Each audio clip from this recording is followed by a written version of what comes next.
We're not ringing that guy. But so anyway, we managed to find a hotel, but it was about half an hour out of Austin, and so we jumped in a cab and we drove out there. It's actually a golf resort, which I later found out is a really nice one. We had no idea, honestly. We didn't. We got out there, but we get to the reception, and the lady says, "Look, you've got the last room, and there's only one bed. It's a king-size bed." And we're like, I looked at him, he looked at me, said, "It's a little bit awkward, but hey, we've done it before because we planted a church in Paris, and when we were planting that church in Paris, we used to cram about 8 people into one hotel room overnight to save money. So we're like, well, it wouldn't be the first time. We used to get about 4 people in one bed in Paris. Whatever, we'll take it, it's fine, it's the only room we can get." So then the lady said to us, "Well, look, if you don't mind sharing a bed," she said, "I'll tell you what I'll do. I've got the presidential suite available. There's one bed in that room as well, but it's a bigger bed. It's a super king-size bed. I'll give you that for the same price." We're like, "Wow, that's all right. We'll take that. Thank you." So we went up to our presidential suite. There's a full-size grand piano in the window, and there's a full dining suite and a lounge and a private kitchen so they can come and prepare food for you if you don't want to eat with the common people downstairs. And there's our big super king-size bed, and it was beautiful. We walked out on the balcony overlooking the golf course. We're like, wow, this has ended up all right. So I walked back downstairs, and I'm walking downstairs, and I walked past this BMW sign in the foyer, and there's a young guy sitting there, and I said, "What's this all about?" He said, "Oh, we're doing a promotion in the area. We're doing free test drives of BMWs."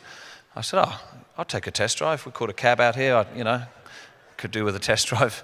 That'd be good, thanks. What have you got?" He says, "Well, I've got the top of the line 7 Series BMW with all the bells and whistles. If you don't know what that is, that's basically the best car that BMW make." And I said, "Sounds fantastic. I'll take a test drive, thanks."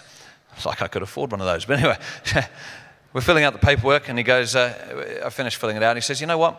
It's 4:30. The test drive's for an hour, but I'm going at 5 o'clock. Why don't you just keep the car overnight and back at 10 o'clock in the morning? You can give it back to me then." "Thank you very much. I'll do that." So I rang up to the room and I said, "Chris, we're going out for dinner tonight. I'm taking you out. Come on down." And so anyway, my hair goes very curly when it's wet, so I had curly hair. I've had it straightened today by a lovely lady down the road, the hair salon. I've got makeup on as well. I don't know if you can tell from out there. Josh told me I needed it, so I put it on. But, there you go. But my hair goes curly, so I had my cap on, her curly hair sticking out the sides of my cap, got in the 7 Series BMW, drove into this steakhouse in Austin, Texas. Apparently, there is a movie director called Robert Rodriguez who lives in Austin, Texas, who looks a lot like me. So we pulled up outside this restaurant in the 7 Series BMW. I've got my cap on and the curly hair. Can't quite see who I am too clearly. The doorman spots me getting out of the car. Before you know it, the 3 owners of the restaurant are over at the side of they're standing there on the footpath welcoming us to their restaurant. They're like, "Oh, welcome. So good to have you here, sir. Come with us. Let me show you inside. Which table would you like to sit at? Any table you want.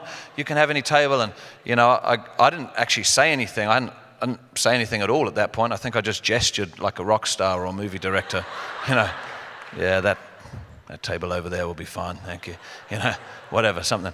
So they led me over there, and me and Chris, and we sit down, and the 3 of them sit down around the table with us, and they're telling us all about the history of the restaurant, and they're telling us about the menu, explaining it all to us. And then I spoke, and they heard my accent, and they disappeared real quick. They were gone as quickly as they arrived. Made me think, there should be something different about the way we speak. There should be something different about the way we speak. When the accuser, when the enemy tries to tell you who you are, when he tries to get in your ear and remind you of your past and remind you of your failures and point out all the things that he thinks to define you and the things that he'd love you to think of yourself as, when you open your mouth and start speaking, there should be something different about the way you speak. There should be something different about your accent that says to the enemy, "Do you know who I am? Do you know who I am? Do you know who I am?" That's actually the importance of baptism. I don't know if you know this, but baptism is actually, it's not just symbolic. Baptism is putting on a new identity. That's what it is. When Paul, I don't know if you've heard this, but when the Apostle Paul taught about baptism, the people in that day would have understood exactly what he was saying. Josh, if you jump up here real quick and let me demonstrate this. Paul was saying, when you get baptized, it's a little bit like this. I don't know if you've seen this illustration before, but back in the day when Paul wrote this, imagine I'd killed Josh because he just offended me. You know, it would never happen, but imagine that I killed Josh. I would be subjected to the death penalty. That would be my payment. That would be the consequence for that crime. But here's how I'd die. They wouldn't put me in the electric chair because I didn't have electricity, right? But so they wouldn't have done it any other way. This is what they would have done. They would have taken Josh's dead body and they would have put us back to back.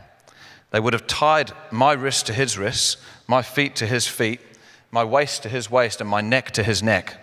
And they would have put me under guard supervision in a prison and made me drag his dead body around with me for days, sometimes even weeks, until the rottenness of his body, the deadness in his body, crept its way and ate its way into my body and literally killed me. That's how I would have died. Thank you. But stay here for one sec. So Paul is saying this. I don't want you to do that again, but no. Just because I shared a room with Chris, don't get any ideas. But what Paul's saying is when you get baptized, you're going under the water and you leave that old, dead sin life, you leave that on the bottom of the pool, you leave that on the bottom of the water dead, and you come up a new creation, a whole new identity. You leave that behind. Your past, your failures, it's gone. You are no longer defined by your past. Thanks. You're no longer defined by your past. You rise a new creation. If you've never been water baptized, I want to encourage you to do that. I'm sure we have ability to do that here in this church, but I want to encourage you to do that. You're actually dying to your old life and you're rising a new creation. It's a significant thing to do as a Christian. You're not defined by your past. And for some people tonight, that's just what you needed to hear. You don't need to listen to the rest of the message. You can go to sleep now. You're not defined by your past. You're not defined by your past. Don't let the past define who you are. You died to that. You let that go and you rose a new creation. Yeah. Some people are getting excited. You're going to, hang on, we'll get there. Another thing that can define you is your current circumstances. And, I mentioned my 7-year-old son who loves football. I take him down to play football on a Friday night, and him and his mates formed a team, and they entered this league about 6 months ago. The first few games they lost. I mean, they got thrashed every game. And he used to come off the pitch just crying his eyes out. He'd run up to me, I hate this game, I'm rubbish, I hate all my teammates, I never want to play again. And he'd be crying his eyes out, and I'd do my best to comfort him, but I'd stick him in the car and we'd drive home together. And I knew as a father that actually he didn't play that badly. It was okay. I knew as his father that actually he probably learned some lessons from that game that he's going to be able to apply to the next game he plays, and the team will learn to play together a little bit better. And actually I know as a father that he's going to win some games at some point. He might even win the next game he plays. And so I can say as a father with great conviction, with great authority, because I know, because I was that once a little kid that lost some football games and cried, but I know that I then went on to win some games and I got better and improved. So I know I can say with great authority to my son, it's going to be all right. You're not a failure. You're not rubbish. This isn't a disaster. You don't need to quit. You can keep going. Turn up again next week and play the next game, and you might actually win the next one. You never know. I can say that as a father, completely unmoved, unswayed by his emotional state of being at that point of time, because I know as a father that it is going to be all right. It's going to get better. God the Father, your Father, He actually knows your beginning from your end. He knows the number of hairs on your head. And as a father who knows everything, He can say with great authority to you, in the middle of whatever circumstance you're currently facing, in the middle of your emotional state of being right now, He can say with great authority, I know the plans I have for you. They are plans for good and not for evil, for a future and a hope. God the Father can say that with great authority because He knows. He knows. He can say it with great authority. God is not moved by your current circumstance. He's not swayed by your current circumstance. He knows. He knows that all things work together for good. And so he can speak into your circumstance right now and restore hope. Some people tonight are feeling hopeless. You're looking at the current situation that you face and you feel hopeless. You feel like you can't beat it. You feel like you can't overcome it. I want to tell you that your identity is not defined by your current circumstances. You are not what your current circumstances tell you you are. You are who God says you are. You are who He says you are.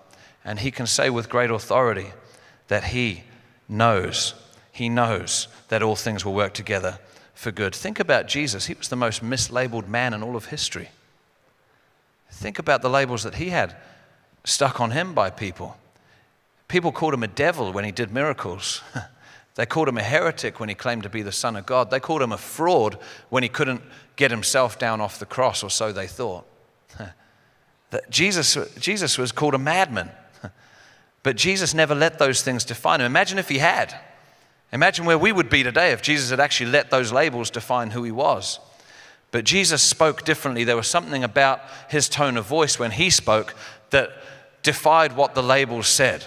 Jesus said things like, "For this cause I came into the world to testify to the truth." Jesus said things like, "I am the way, the truth, and the life." Jesus declared who He was. Jesus said, "You'll see me seated at the right hand of the Father and coming again on the clouds of glory." And one time, just to prove who He really was, He just said, "I am." And everyone within the vicinity of His voice fell to the ground. And Jesus, the devil thought that he'd beaten Jesus when he tried to slap the ultimate label on Him and said, "He's dead." I mean, how do you get over that label? He had that one put on Him, but when the mourners came to the tomb, thinking that actually the label was true, they believed the label. They thought Jesus was dead, but the angel of the Lord was there, and you know what? He turned around and said, "Why do you look for the living amongst the dead? He is not dead, He has risen." Don't believe the label, it's not true. And maybe for you, maybe when the accuser is in your ear, reminding you of your past, reminding you of your failures, reminding you of the things that you'd rather forget, telling you that you're never going to be able to beat this situation that you currently face, maybe you need to turn around and say, "Hey, why are you looking for the afflicted among the overcomers? Why are you looking for the defeated among the conquerors? Come on, why are you looking for the captive among the free? Why are you looking for the condemned amongst the forgiven?" There should be something different about your tone of voice. There should be something different about what you say. Whose restaurant are you sitting at tonight? Let me just stretch the analogy. Whose restaurant are you sitting at tonight? Are you sitting at the restaurant of self-pity? Are you sitting at the restaurant of your past? Are you sitting at the restaurant of your current circumstances? Whose menu are you looking at? What are you buying? What are you buying? And have you looked at the price tag? What's it cost? Are you buying the line that you'll never amount to anything? Because that will cost you your potential. Are you buying the line that you're a failure? Because that will cost you your opportunity. Are you buying the line that you can't turn this one around? Because that will cost you your future.